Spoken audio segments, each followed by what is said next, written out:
এদিকে আজ তৃণমূল ভবনে কুণাল ঘোষের সঙ্গে দেখা করলেন কর্মশিক্ষা এবং শারীরশিক্ষার চাকরির প্রার্থীরা।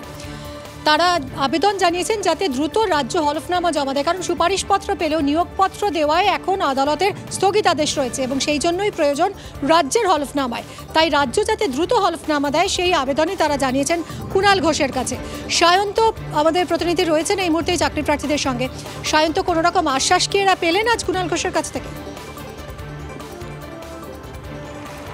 দেখো আমি সেই বিষয়টি যারা চাকরি প্রার্থীরা এসেছিলেন তৃণমূল ভবনে কুণাল ঘোষের সঙ্গে দেখা করতে, আমি তাদের কাছেই সরাসরি চলে যাব।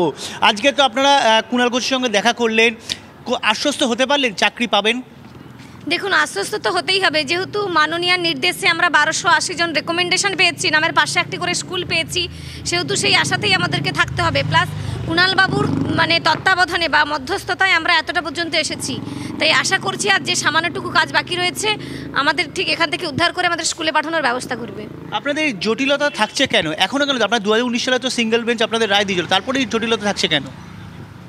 জটিলতা থাকছে কেন এই প্রশ্নের উত্তর আমরা এইভাবেই বলবো যে দেখুন, আমরা কিন্তু 2022 নভেম্বর মাসে রেকমেন্ডেশন পেয়ে গিয়েছি। তারপরে আমরা রেকমেন্ডেশন প্রত্যেককে পেয়েছি তারাই যারা প্যানেলের ছিল। প্যানেল বহির্ভূত কিছু ক্যান্ডিডেট ওখানে গিয়ে আমাদেরকে চ্যালেঞ্জ করে দেয় বা আমাদের বিরুদ্ধে মামলা করে, তার জন্যই স্টে চাওয়া হয়। আপনাদের কারা কে মামলা করেছে?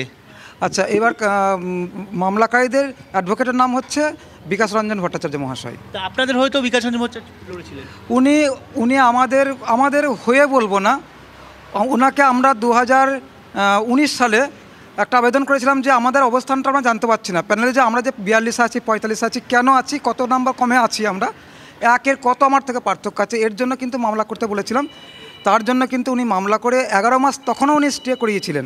11 মাস স্টে করিয়ে উনি যেটা আমাদের হয়ে বিশাল কাজ করেছিলেন, সেটা হচ্ছে প্রমাণ করেছিলেন যে ওই প্যানেলটা বৈধ প্যানেল এবং আমরা কিন্তু আমাদের অবস্থানটা কেন 42-এ তারা কিন্তু আমরা কিন্তু জানতে পেরেছিলাম। আজকে যখন তৃণমূল ভবনে তারা এসছেন, কুণাল ঘোষের সঙ্গে তারা কথা বললেন, কুণাল ঘোষ কিন্তু তাদেরকে আশ্বস্ত করেছেন যে রাজ্যের তরফে ব্যবস্থা নেওয়া হচ্ছে, তারা যাতে চাকরি পান। কুণাল ঘোষ তিনি নিশানা করেছেন এই মামলা করার জন্য আইনজীবী বিকাশ রঞ্জন ভট্টাচার্যকে। শুনুন কি বলেছেন তিনি। এই চাকরি প্রার্থীরা এরা হচ্ছে SLSTর শারীরশিক্ষা কর্মশিক্ষা, যারা এজির বাড়ির সামনে গেছিলেন, কাল রাত্রে আমার বাড়ির সামনে গেছিলেন এবং তারা পুলিশকে সহযোগিতাই করেছেন। এদের ধর্ণা মঞ্চে এদের আমন্ত্রণে আমি গেছিলাম। মমতা বন্দ্যোপাধ্যায়কে সব জানাবার পর মাননীয় মুখ্যমন্ত্রী ওদের জন্য পদ তৈরি করে দিয়ে নিয়োগের সব ব্যবস্থা করে দিয়েছিলেন এবং রেকমেন্ডেশন পর্যন্ত হয়ে যায়। তারপরে খুব অন্যায়ভাবে বিকাশ রঞ্জন ভট্টাচার্য অন্য এক প্রার্থীকে দিয়ে অন্যায়ভাবে বেসলেস একটা স্টে করিয়ে তাদের চাকরিটা আটকে রেখেছেন।